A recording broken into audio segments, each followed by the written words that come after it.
But yeah, at that school, people was always on Route 12, and all the people that I ever saw on Route 12 was just all the minorities, black and Hispanics. I didn't ever see nobody else on Route 12 ever. They tried to put me on Route 12 a lot of times, and I never did anything. You can't put me on Route 12 for tardies.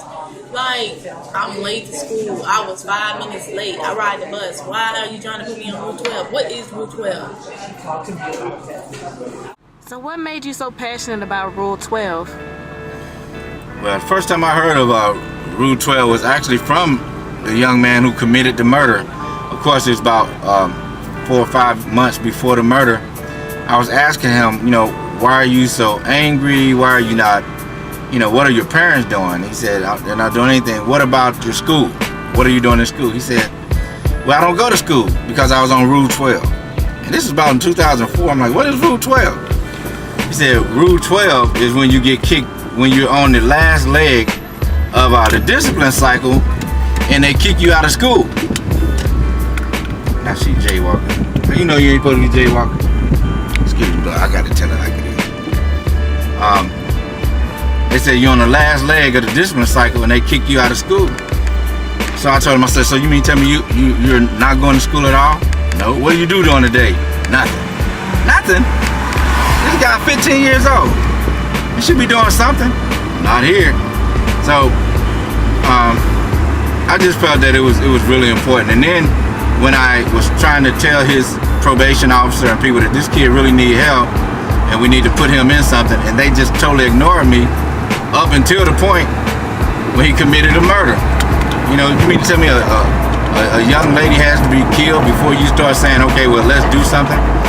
And that made me want to go into the schools and say, hey, let us work with your Rule 12 kids before they get kicked out. And that's when our motto for our company officially became, before you kick them out, let us help them out. This is the Atlanta Capitol building right here. I really wish that they would start looking at laws and things to help change lives and us not have to wait till a 9/11 come or a bomb happen before we really start looking at laws being changed.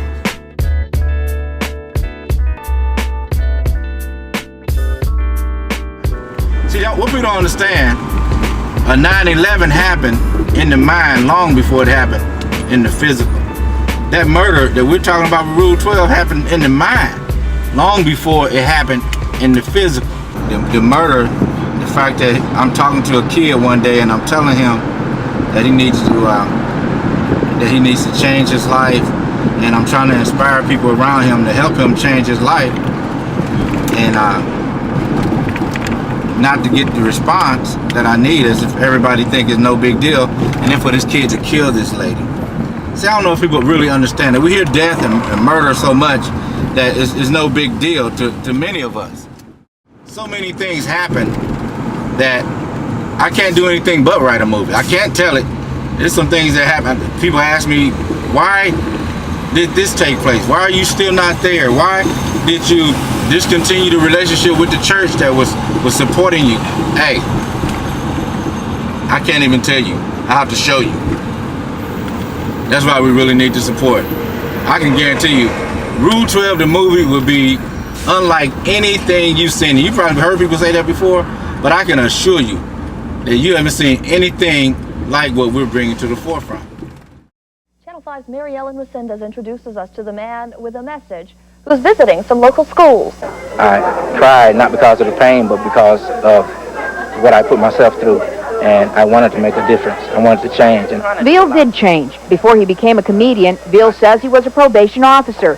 He told students about a boy assigned to him named Octavius Lee. Veal says Lee kept making mistakes, then would ask him for another chance. Those chances ran out for Octavius Lee. In May of 1994, Lee was shot to death at his grandmother's house while skipping school.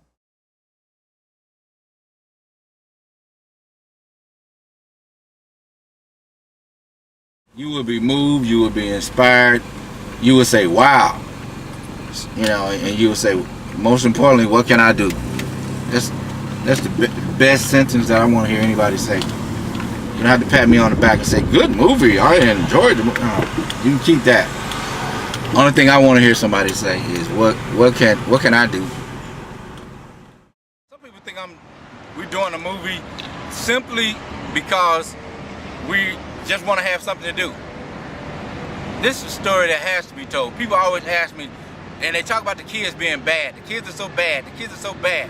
Yeah, the kids are kids. You know what I mean? It's we adults who we really need to work on. I'm gonna tell you the most trying experience, the most heartbreaking experience I've ever had as a youth advocate, as a social entrepreneur, as a counselor, as a probation officer. The worst experience I ever had was an experience I had with the pastor of a church years ago. I'm not saying that churches or pastors are bad people, but this particular experience was one that really broke my heart. We were going out to get a $100,000 grant, my first grant I ever wrote. I was in my 20s. We wrote it, and we were supposed to buy a van, and we were supposed to feed the kids from a very rough and tough neighborhood in this particular city. More gangs in town this summer, and a lot of kids out there with nothing to do. Gangs, for many of them, are nothing more than outlets to vent frustration. Welcome to Brightwood, an inner-city community on the city's east side, where gang violence has many worried.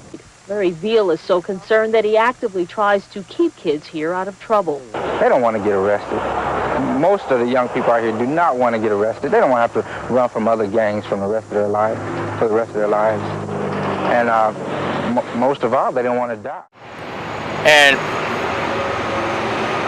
only thing the kids wanted was somebody to work with them every week. I was doing that. We wrote the grant. We got the grant. It wasn't surprising to me, but the pastor was in awe. I can't believe it. We got a grant for $100,000. I was like, why is he surprised? You know, I believed that we could do it. I trusted God for it. And it happened. So now we're going to get the van, and we're going to be able to feed the kids every week, right? That's what the money was for. We had the money to get the van, and the pastor said to me, instead of buying a new van, how about go outside and get the van that we had out there? It was an old van. It looked like it never had been moved in 5 years. I go and get the van, and the van that the church had was not functional. We drove 2 blocks before it cut off. So I walked back to the church, and I said, well, the van is not working. What about the food? Are we going to be able to use this to buy food? Well, don't worry about the food. The mothers are cooked. But don't worry about it. Are we going to pay the mothers? No, they'll do it for free. So there you go, $100,000. Where is it going? Sometimes I thought about just killing myself because I didn't know what to do. And I was in juvie, so I was all like, how am I going to get through this? It was like a bad situation, but now that everything is cleared up, I see myself being successful, playing football, getting good grades in school, and like just being a successful black man. I could do something with my life.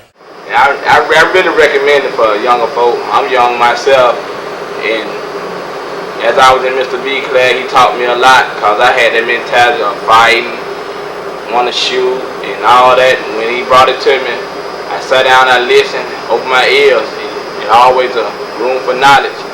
That's what he gave me, knowledge. Learned me how to deal with my conflicts in a better way.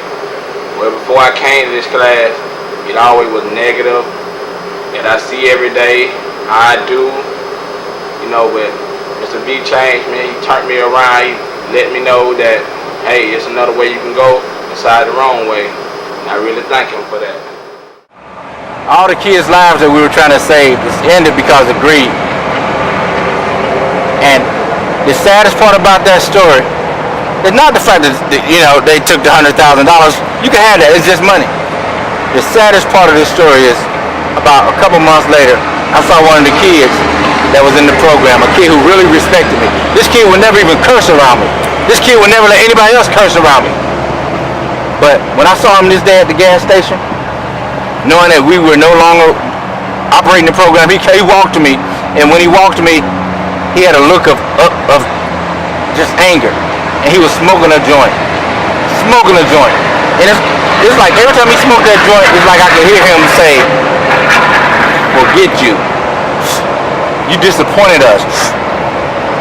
You said we were going to get a new van. You said that we were going to be meeting every week and that we were going to have food, we were going to eat. But you lied. You doing what you do made one of the biggest impacts of all, because there are many people who don't think us children will actually make it. They say we're too bad and they think it's a waste of time. But you put in your time to go from school to school and talk to people about this and that. And you know, that has made a big impact because it opened many eyes to many things. And how did you say that made an impact on you? Because I've been through many things in my life. Like I've had a really bad childhood. I haven't been through the worst, but I've been through bad things. And it was a couple of days before I met you when I felt that I should just give up. I shouldn't hold on to life anymore because I didn't think it was worth it. But since I met you, it's like you opened my eyes and made me realize that my life is worth a lot to me and other people. So what made you so passionate about Rule 12?